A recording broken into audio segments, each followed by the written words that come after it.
Muito se fala sobre o imaginário medieval e sobre como ele seria influenciado pelo medo da morte. A gente percebe a morte, a presença da morte, nas mais diversas imagens relacionadas à Idade Média, inclusive do tempo medieval. Mas será que a gente pode fazer uma relação direta entre o imaginário medieval e a morte? Eu sou o Bruno e você está no Clio História e Literatura.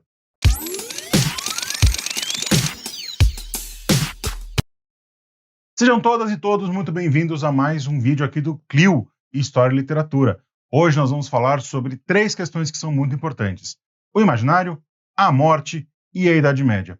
E antes da gente começar o vídeo, eu queria te convidar para você conhecer o nosso projeto de financiamento lá no Catarse, onde a partir de R$ 5 por mês você já ajuda o Clio a se manter no ar e a produzir cada vez mais e melhores conteúdos acessíveis para todas e todos. Além do Catarse, você pode ajudar a financiar o Clio através do PicPay e do Pix. As informações estão na descrição desse vídeo, assim como o link para a nossa lojinha virtual lá na Vandal, onde a gente tem uma série de camisetas de temática histórica, além também do link da Livraria da Musa, que é a nossa lojinha de livro lá na Bom de Livro. Para a gente começar, a gente precisa denominar algumas coisinhas aqui. Primeiro, o que é imaginário? Eu prometo que em breve vou fazer um vídeo explicando melhor todas as questões do que é o imaginário, as suas profundidades, as suas relações com a história e com a historiografia. Mas resumindo muito mesmo, imaginário é a ideia que a gente pode fazer através do que se imagina em um determinado período. Ou seja, a partir do que essas pessoas produzem através de cultura, através da arte, isso cria o imaginário. A gente também pode associar o imaginário à produção de imagens. E isso é muito importante na Idade Média, porque a gente viu na Idade Média uma produção enorme de imagens substituindo as palavras escritas como forma de transmissão de conhecimento e transmissão de ideias. Mais ou menos, sendo muito grosseiro mesmo, é como se fosse um grande Pinterest, onde você passa as informações através do uso das imagens. Essas imagens são tanto para uso educativo, para uso de diversão, etc. São diversos usos. O medievalismo já fez um podcast sobre isso. Eu vou deixar o link na descrição. É um episódio que a gente fez com a professora da USP, Maria Cristina Pereira.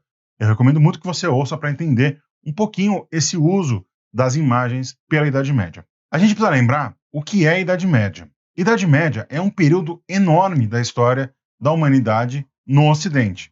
Ou pelo menos, a gente pode dizer que a história da Idade Média começa em 476 com a queda de Roma e termina em 1453 com a queda de Constantinopla.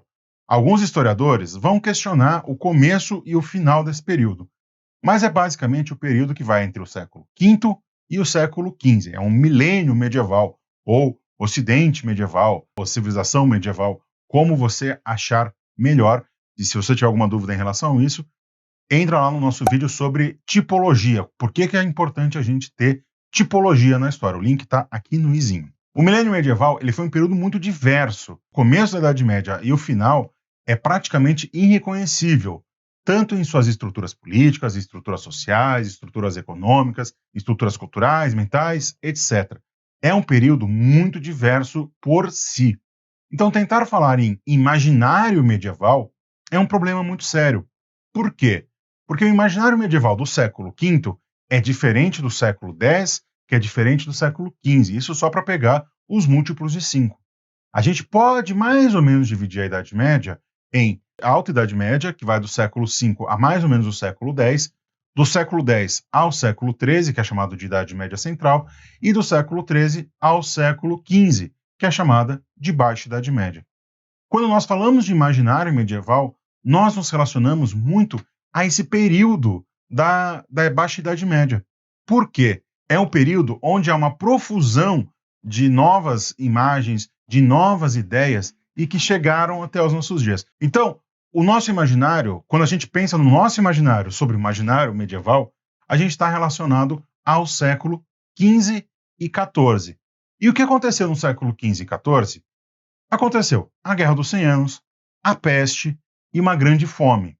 Ou seja, o imaginário medieval, obviamente, vai usar a morte como uma forma de estar presente. Tanto que os contos de fadas que começam a circular de forma oral nesse período, todos eles são relacionados de alguma forma à morte. Pega Branca de Neve, Cinderela, Bela Adormecida, João e Maria, todos esses são relacionados à morte. Mas dá para dizer que o período inteiro é sobre morte? Não. Porque você tem produções do imaginário anteriores e posteriores que já tiram essa questão da morte. A gente pode pensar que o imaginário medieval do período é um reflexo da mentalidade do período onde ele é produzido, o que é normal. É só a gente pensar no nosso imaginário hoje, as produções imagéticas e imaginárias que nós fazemos hoje. Um exemplo disso é o zumbi. Cada vez mais a gente tem medo que uma grande doença vá assolar a humanidade toda e a gente morra e a gente fique meio morto e vivo, né? Ou seja, esse medo da morte ele se faz muito presente hoje, justamente com o medo também de morrer e um desejo de viver jovem eternamente. O zumbi e o vampiro é uma resposta para esses dois anseios. E não é à toa que você tem diversos exemplos na cultura popular e na alta cultura, termo que eu detesto por sinal, que você tem aí a presença de zumbis e vampiros. Ou seja, a gente pode dizer então que o nosso imaginário de hoje é ligado com alguma forma de se querer manter vivo pela eternidade? Óbvio que não. É muito mais complexo do que um jogo de sim ou não. E a gente precisa lembrar que a morte ela é um tema presente em quase todos os períodos da história. Se a gente pegar, por exemplo, Memórias Póstumas de Brás Cubas, é um livro de um morto, narrado por um morto, dedicados aos vermes. Ou seja, não tem nada de medieval aqui enquanto o nosso querido Machado de Assis escreve. Esse pressentimento é lá do século XIX, é uma outra percepção do que seja a realidade, as outras estruturas sociais, econômicas, políticas, culturais, mentais, etc. Então, a gente pode perceber que a morte ela se faz presente em quase toda a história da humanidade. A morte vai aparecer no Renascimento, vai aparecer no Barroco, vai aparecer no Romantismo, vai aparecer no Modernismo, vai aparecer nos textos clássicos, nas epopeias clássicas. Se a gente puder fazer um rastreamento da presença da morte nas mitologias e nas mentalidades, ela se faz muito presente. E com isso, ela se faz, além da sua presença, ela se faz latente. A gente pode se questionar, historicamente, por que o homem tem esse desejo de falar sobre a morte. E aí, a gente precisa pensar sobre arte. A arte é uma forma que a humanidade encontrou nas suas mais diversas sociedades, nas suas mais diversas culturas, é uma forma que ela encontrou de superar a morte, de se fazer presente para todo o sempre. É uma forma de transmitir para gerações futuras quem fomos nós agora. E com isso, a morte ela é uma forma não de se glorificar ela mesma, mas sim de se superá-la. A morte na arte e no imaginário, ela não serve para a gente adorar a morte, e sim para pensarmos, enquanto nós fomos lembrados e memoriados, nós seremos eternos. Era isso, meus amores. Espero que vocês tenham gostado desse vídeo. Se você tem alguma crítica, sugestão ou comentário, não se esquece de deixar aqui embaixo na caixa de comentário. Não se esqueça de curtir e compartilhar esse vídeo. Um beijo, um abraço, um aperto de mão e o resto é vida que segue.